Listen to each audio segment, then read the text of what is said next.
This news is funded by viewers like you. Please support our work at democracynow.org/give. This is Democracy Now!, democracynow.org. I'm Amy Goodman. We look now at how key members of the media have participated in a smear campaign against the only Palestinian American in Congress, a vocal critic of Israel, Democratic Congressmember Rashida Tlaib. She recently criticized Michigan Attorney General Dana Nessel, who is Jewish, over charges Nessel filed against 11 mostly students and alumni who were involved in a pro-Palestine encampment at the University of Michigan. The Detroit Metro Times reported the comments by Tlaib from an exclusive interview Friday, September 13th, saying Nessel's move was, quote, going to set a precedent, and it's unfortunate that a Democrat made that move. We've had the right to dissent, the right to protest. We've done it for climate, the immigrant rights movement, for Black lives, and even around issues of injustice among water shutoffs. But it seems that the Attorney General decided if the issue was Palestine, she was going to treat it differently, and that alone speaks volumes about possible biases within the agency she runs, Tlaib told the Detroit Metro Times. Well, the Michigan District Attorney General, the Michigan Attorney General, Dana Nessel, responded in a post on X that also referred to a recent Detroit News cartoon that was widely condemned as racist and Islamophobic for showing Congressmember Tlaib next to an exploding pager, implying she was part of Hezbollah. Nessel wrote, quote, Rashida's religion should not be used in a cartoon to imply that she's a terrorist. It's Islamophobic and wrong, just as Rashida should not use my religion to imply I cannot perform my job fairly as Attorney General. It's anti-Semitic and wrong, unquote. After this, the Metro Times published a fact check Monday, noting Tlaib, quote, never once mentioned Nessel's religion or Judaism, even though the newspaper had pointed out in its own reporting that Nessel is Jewish. Meanwhile, the smear campaign was picked up over the weekend by CNN's Jake Tapper. This is Tapper interviewing the Michigan Governor Gretchen Whitmer Sunday on CNN's State of the Union. Do you think Attorney General Nessel is not doing her job? Because Congresswoman Tlaib is suggesting that she shouldn't be prosecuting these individuals that Nessel says broke the law, and that she's only doing it because she's Jewish and the protesters are not. That's quite an accusation. Do you think it's true? Like I said, Jake, I'm not going to get in the middle of this. Even as Governor Whitmer refused to take the bait, CNN correspondent Dana Bash also accused Congressmember Rashida Tlaib of anti-Semitism. For more, we're joined by two guests. In Washington, D.C., Prem Thakker is with us, political correspondent, columnist for Zeteo News, whose recent piece has headlined "An Anatomy of a Smear Campaign Against Rashida Tlaib."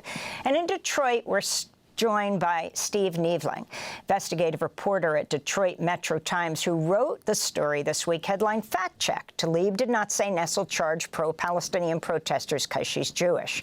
We welcome you both to Democracy Now!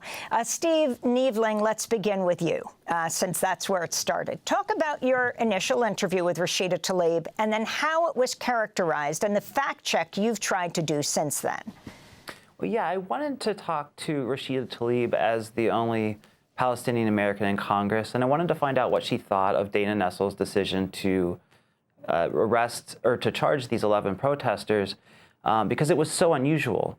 And we talked for about 20 minutes in a phone interview, and it was very clear to me during our discussion that she was talking about, when she was talking about a bias in the Attorney General's office, she was talking about an anti-Palestinian bias. What she pointed out was something that's very common across many institutions in America, many of which aren't led by Jewish people. So she wasn't ever making this sort of issue of what Dana Nessel's religion was. She was just saying that there's this anti-Palestinian bias, and pointed out that in the 6 years that Dana Nessel has been Attorney General, she has never once charged a protester for anything. And I've been to dozens of protests in the last 6 years. A lot of them had civil disobedience that was a lot more severe than what we saw at the University of Michigan. So it was very bizarre. And I wanted to find out what Rashida Tlaib thought about that. And we had the interview, and I thought it went well. I wrote the story, and then the next thing we know, it ends up getting misinterpreted and lies are peddled and it gets out of control. Well, talk about how that happened. Talk about the interviews on CNN and then what you tried to do with your tweets, with your articles.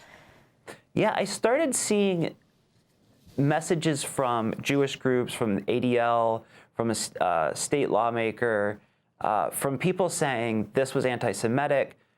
She's saying that Rashida Tlaib is saying that Dana Nessel is only doing this because she's Jewish. And then CNN picked it up, and Jake Tapper was saying, that this actually happened. This is what she said. And she never said it. So I felt an obligation, and I felt some of a responsibility because my story was being misinterpreted, and Rashida Tlaib, as a result, was getting labeled as an anti-Semite. So I thought it was my responsibility to let CNN know, to let all these other people know that this is not at all what happened. She's talking about an anti-Palestinian bias. And I went on Twitter, on Jake Tapper's page, and on some of the other reporters' pages and said, this is what happened. We wrote a fact check saying this is not at all what happened. And it took a good 24 hours after that before CNN decided to say, okay, yeah, we made an error. But by then, the damage had already been done. You have Rashida Tlaib, the only Palestinian American in Congress, getting accused of being an anti-Semite, which really diminishes what she says about this war. So, I mean, it was a very unusual, surreal experience for me as a journalist to see so many lies being peddled about an interview that I witnessed and people saying that something happened that I know didn't happen. Prem Thakker of Zateo, can you take it from there on a national level, watching this story unfold, with the reporter himself trying to correct the record, saying that the Congress member who he interviewed never mentioned what CNN and others said she did, and then trying to bring the governor, Gretchen Whitmer, into this? Thank you, Amy. And Steve, it's a pleasure to be here with you, too. I mean, seeing it from the D.C. perspective, it was remarkable to watch the timeline and events unfold sequentially. This started out actually a day before Steve's interview when Representative Tlaib appeared at a Black Palestine Solidarity panel when the charges by Nessel were announced minutes before this panel. So during the panel, Representative Rashida Tlaib speaks out against them.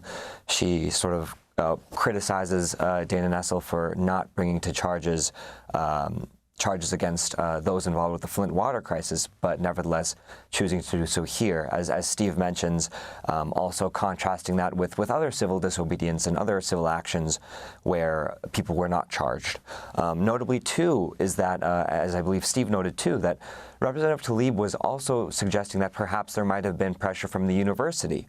And so over and over again, it seemed that Representative Tlaib was referring to broader systematic forces that are, as Steve says, anti-Palestinian. But again, the timeline itself is also quite striking. So there's the panel on the 12th where Representative Tlaib makes these comments condemning the charges. On the 13th is when Steve's story comes out with Representative Tlaib.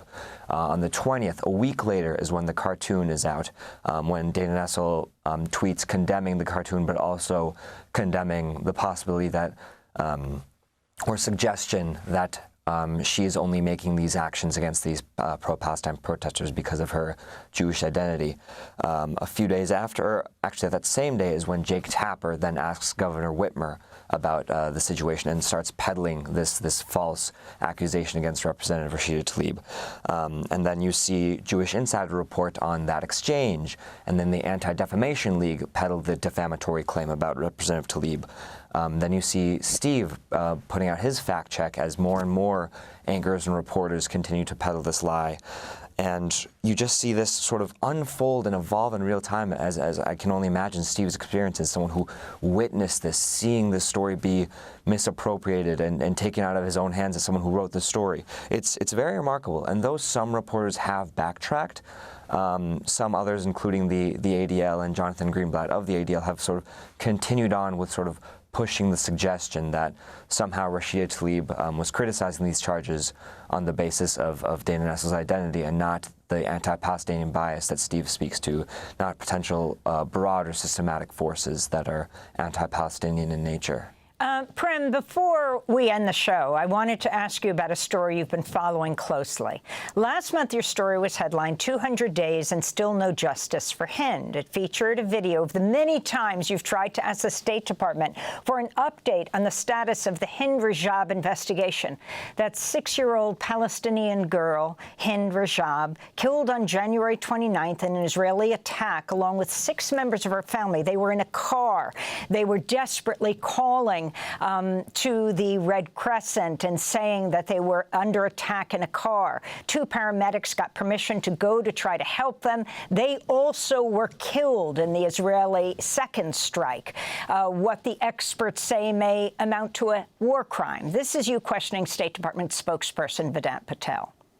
So has the Biden-Harris administration followed up on this alleged lie about the Israeli government, or sought to confirm any of Israel's claims on the half-year-old killing now of this girl and her family? So we are in touch with our partners in Israel around the clock on a variety of issues. I don't have any specifics to read out as it relates to this conversation. I'm happy to check if there have been any additional updates, but to my understanding, this investigation is still ongoing, and I will leave it to them to speak to the details of it. So I had reached out to the Israeli government as well, and while I was reaching out to the Red Crescent, they said they would get back to me with an answer, and that they did not. After we reported, the Red Crescent said that well, it's really, I'm not a spokesperson for the responsiveness of another foreign ministry. Given that, this government gives them billions of dollars in aid, I'd imagine that such claims would want to be fact-checked.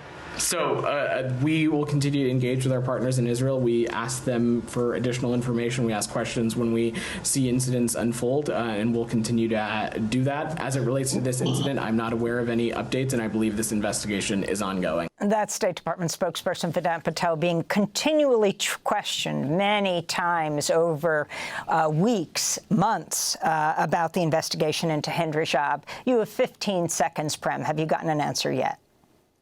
I have not gotten an answer. It's been over 240 days of me and other press colleagues continuing to ask about the killing of Hind Rajab, her family members, the medics sent to save her, as well as several other human rights violations, and we have not yet gotten an answer. I want to thank you both for being with us, Prem Thakker of Zeteo News and Steve Neavling of the Detroit Metro Times. I'm Amy Goodman. Thanks for joining us. Democracy Now! Is funded by viewers like you. Please give today at democracynow.org/give.